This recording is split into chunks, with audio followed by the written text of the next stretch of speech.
work in social media. Yes. Now, social media is constantly changing.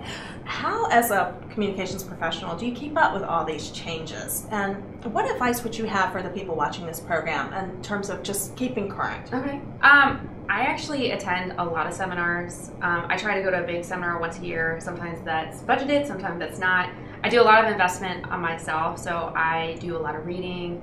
I'm a big proponent of Social Media Examiner. I think there are a number of bloggers out there. I won't do a plug for them, but I think, you have to find information. I think you have to take it upon yourself to invest. And so I'm always looking at different things and reading different publications. I obviously really value memberships.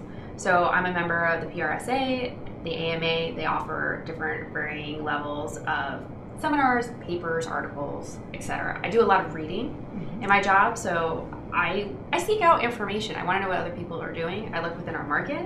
What are other companies doing regarding social media? Why are they doing it? I try to reach out to some of our strategic partners and say, hey, I noticed you have a blog.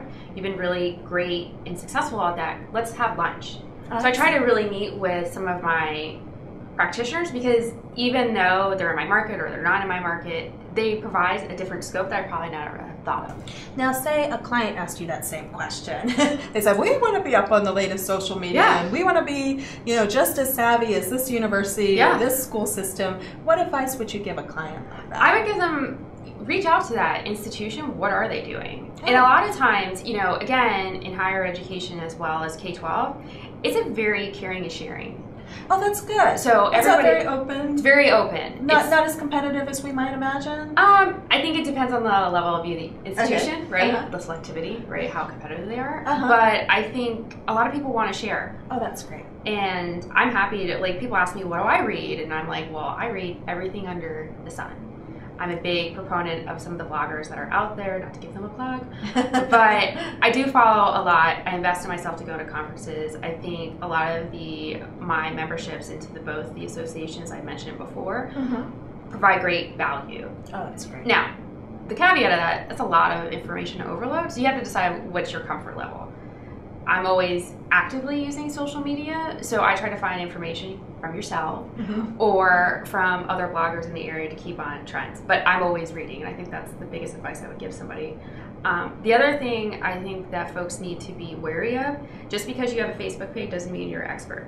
Oh, that would be like saying that my niece is an expert in social media. No. You have to actively find out what people are doing, how are they using it. Because essentially, when you go to the C-suite, you have to talk their language. Yes. And so what I'm looking for is not what the latest trend is how are people communicating value? How do we keep this going?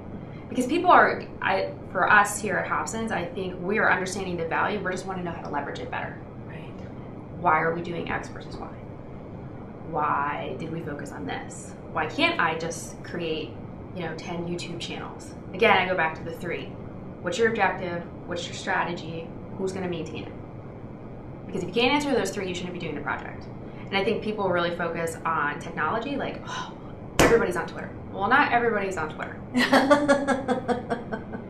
have to go back to your audience. That's true. That's true. What are they doing? Yes. For us, Twitter, as from a corporate standpoint, we're not on Google+. We made a decision not to do that. I had to really explain to folks why we're not on there. And I had to say, so here are the 20 million people that are on there now, and guess what? This is the age group. This is their job function, none of which match what we're trying to communicate to. So you're a communicator first and always, and then social media is a tool. Yeah, I see it as a tool. It's not, to me, a broadcasting tool, it's an engagement tool. It'd be like an events. We go to events. It's another opportunity for us to communicate with our audience, to communicate with your prospects, to communicate with publications, as well as to communicate with experts in the industries. For us, education policy is really important. It affects how we do business. We want to make sure that we're always communicating with them as well.